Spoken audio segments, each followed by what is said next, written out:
Hello student, welcome to DP channel. About myself, I am Deepak Kumar Saroj.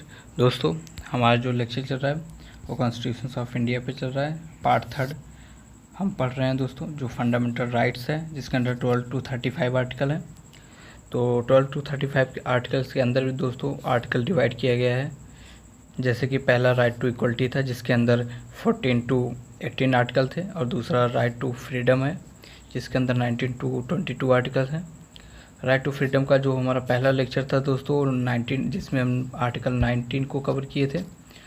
इस lecture में दोस्तों हम आर्टिकल 20 को कवर करेंगे और जानेंगे आर्टिकल 20 में क्या है राइट टू फ्रीडम को लेकर। तो दोस्तों लेक्चर को स्टार्ट करते हैं और आर्टिकल 20 को समझते हैं। दोस्तों, right to freedom article 20। Article 20 किस चीज़ को लेकर है? आर्टिकल 20 प्रोटेक्शन करता है in respect of convictions for offence. अगर कोई भी पर्सन कन्विक्टेड है किसी भी ऑफेंस को लेकर, कोई भी अपराध को लेकर, तो उस केस में आर्टिकल 20 उसको प्रोटेक्शन देता है या प्रोटेक्शन को लेकर बात करता है। तो देखते हैं दोस्तों आर्टिकल 20 क्या कहता है। आर्टिकल 20 ग्रांट करता है protection against arbitrary and excessive punishment to an accused person whether citizens और फॉरेनर और लीगल पर्सन लाइक कंपनी और कॉरपोरेशन। तो आर्टिकल 20 ग्रांट्स करता है कि कोई भी पर्सन जो कि अक्यूज्ड पर्सन है किसी अपराध को लेकर, अक्यूज्ड पर्सन मतलब कि ऐसा कोई पर्सन जिसको किसी भी अपराध के लिए उसके ऊपर चार्ज लगाया गया है, वो अपराधी हो या ना वो मैटर नहीं करता, अगर उसके ऊपर चार्ज लगाया गया है तो वो एक्यूज्ड पर्सन है। तो उस केस में आर्टिकल 20 कहता है कि अगर कोई एक्यूज्ड पर्सन है तो उस पर कोई आर्बिट्रेरी पनिशमेंट ना हो, कोई एक्सेसिव पनिशमेंट ना हो, कि जो पनिशमेंट अगर कोई भी पर्सन कोई अपराध किया है तो उस अपराध में जो पनिशमेंट है जो कॉन्स्टिट्यूशन द्वारा ले डाउन किया गया है उससे ज़्यादा उसे पनिशमेंट ना मिले। तो आर्टिकल 20 ये प्रोटेक्शन को ग्रांट करता है उस पर्सन को। और वो पर्सन आपका सिटीजन भी हो सकते हैं इंडिया के, या कोई फॉरेनर भी हो सकता है, या कोई लीगल पर्सन्स हो सकता है। तो लीगल पर्सन्स बोले तो कंपनी या कॉरपोरेशंस वगैरह। तो ये है दोस्तों आर्टिकल 20 में। आर्टिकल 20 है दोस्तों, उसके 3 प्रोविजंस हैं जो प्रोटेक्शन को ग्रांट करता है। तो देखते हैं 3 प्रोविजंस क्या हैं दोस्तों। पहला प्रोविजन है no ex post fact law. तो इसका क्या मतलब होता है दोस्तों, कि जैसे कि कोई पर्सन है, ठीक है, कि ये कहता है कि no person shall be convicted of any offence, no person shall be convicted of any offence except for violations of law in force at the time of the commission of the act और not subjected to penalty greater than prescribed by the law in force at the time of commission of the act। तो no ex post facto law कहता है कि अगर कोई person है, जैसे कि मान लीजिए जब कमीशन ऑफ द एक्ट का इन्फोर्स किया गया था, उसको जब लागू किया गया था, उस समय जो लॉ वायलेशंस को लेकर जो लॉ प्रेस्क्राइब किया गया था, कि मतलब अगर कोई पर्सन अपराध कर रहा है तो उसको ये सज़ा मिलेगा, तो उस अपराध के लिए पर्सन्स को पनिशमेंट किया जाएगा, लेकिन किसी और अपराध के लिए वो कन्विक्टेड नहीं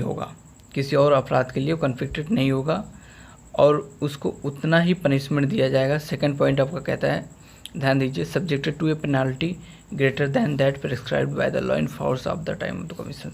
तो इसमें कहता है कि जो कमीशन ऑफ द एक्ट के टाइम जो लॉ प्रिस्क्राइब किया गया था कि किसी भी अपराध को लेकर, कि अगर कोई पर्सन कोई अपराध कर रहा है तो उसको इस अपराध के लिए इतना पनिशमेंट दिया जाएगा। तो ये सेकंड पॉइंट कहता है कि ये जो प्रोटेक्शन है, जो आर्टिकल 20 प्रोटेक्शन करता है, उसका जो पहला प्रोविजंस है वो ये भी कहता है कि उस पर्सन को, जो भी सिटीजन्स है, जो अक्यूज्ड पर्सन है, उसको जो लॉ प्रिस्क्राइब किया गया है पनिशमेंट के लिए, उससे ग्रेटर पनिशमेंट उसको नहीं दिया जाएगा।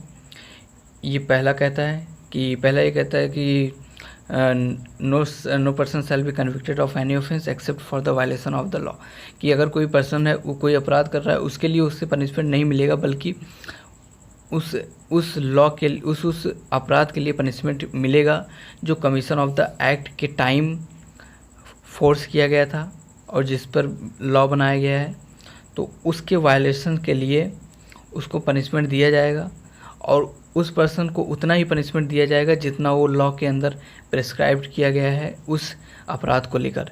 मोर देन दैट पनिशमेंट उसको नहीं दिया जाएगा। ये पहला प्रोविजंस कहता है दोस्तों। अब देखते हैं सेकंड प्रोविज़न क्या कहता है। सेकंड प्रोविज़न दोस्तों, सेकंड प्रोविज़न क्या कहता है, तो सेकंड प्रोविज़न है नो डबल जेपर्डी। जेपर्डी का मतलब होता है दोस्तों हार्मफुल, किसी को हार्म पहुंचा रहे हैं तो वो जेपर्डी है, ठीक है। तो बी प्रोविजंस क्या कहता है, सेकंड प्रोविज़न क्या कहता है कि no person shall be prosecuted and punished for the same offence more than once. तो इसमें कहता है कि सेकंड प्रोविज़न कहता है कि ऐसा कोई जो अक्यूज पर्सन है उसको उसके अगेंस्ट अगर कोई जो भी अपराध उस पर्सन ने किया है उसके लिए उसे 2 बार पनिशमेंट नहीं किया जाएगा उस अपराध के लिए।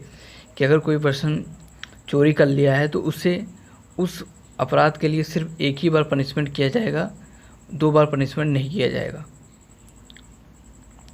कि मतलब एक ही अपराध के लिए उसे 2 बार पनिशमेंट नहीं किया जाएगा। कि मान लीजिए कि वो पर्सन पहले होम में जाके चोरी कर लिया, सेकंड होम में चोरी कर लिया, जब वो पकड़ा गया तो उसे चोरी के लिए पनिशमेंट किया जाएगा। ऐसा नहीं कि तुमने पहले वाले मतलब उस पर्सन ने पहले वाले होम में चोरी किया तो उसके लिए 1 बार पनिशमेंट और दिया जाएगा और दूसरे वाले में किया है तो उसे 2 बार दिया जाएगा। तो ऐसा नहीं है कि वो चोरी किया है ये काउंट किया जाएगा और उसे 1 बार पनिशमेंट दिया जाएगा उस चोरी के लिए। तो आप यहाँ से रिलेट कर सकते हैं सेकंड प्रोविजंस को कि अगर कोई पर्सन है उसके अगेंस्ट कोई भी मुकदमा प्रोसिक्यूटेड मतलब मुकदमा होता है, आप मुकदमे से ज़्यादा अच्छे रिलेट कर पाएंगे कि कोई पर्सन के पास 2 बार एक सेम केस के लिए 2 बार मुकदमा नहीं चलेगा और सेम केस के लिए उसे 2 बार पनिश नहीं किया जाएगा। ये सेकंड प्रोविज़न है दोस्तों। और थर्ड प्रोविज़न कहता है कि नो सेल्फ इंक्रिमिनेशन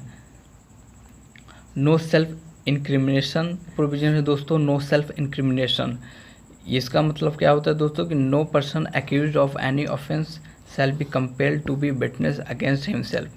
तो ये थर्ड जो प्रोविज़न है दोस्तों, ये कहता है कि किसी भी ऑफेंस के लिए, किसी भी अपराध के लिए मतलब किसी भी ऑफेंस के लिए जो अक्यूज्ड पर्सन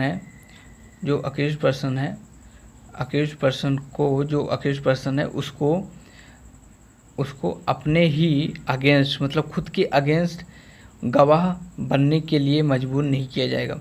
ऐसा नहीं कहा जाएगा कि मतलब कोई पर्सन ने चोरी किया तो उसको इसके लिए फोर्स नहीं किया जाएगा कि आप खुद के अगेंस्ट ही गवाह बनिए, कि मतलब खुद के अगेंस्ट ही गवाह दीजिए कि आपने चोरी किया, ये किया हो गया। इसके लिए उसको फोर्स नहीं किया जाएगा, ठीक है। ये अक्सर हम लोगों ने देखा है कोर्ट में कि मतलब जो अपराधी होता है उसके अगेंस्ट कोई दूसरा गवाह आता है जो बताता है कि इस पर्सन को हमने देखा है चोरी करते हुए या कुछ भी अलग अपराध करते हुए, तो उसमें दूसरा विटनेस होता है। तो इसमें ये है कि थर्ड प्रोविजन आपका कहता है कि मतलब किसी भी पर्सन को जो एक्यूज पर्सन है उसको फोर्स नहीं किया जाएगा कि आप खुद के अगेंस्ट ही खुद के ही खिलाफ ही आप गवाही दीजिए। तो ये थर्ड प्रोविजन है दोस्तों, जिसमें ये है कि किसी भी पर्सन को ये फोर्स नहीं किया जाएगा कि वो खुद के खिलाफ ही गवाह बने या गवाह दे। तो आई होप दोस्तों आपको फर्स्ट प्रोविज़न, सेकंड प्रोविज़न और थर्ड प्रोविज़न तीनों अच्छे से समझ में आया हो। आज के लिए दोस्तों लेक्चर इतना ही।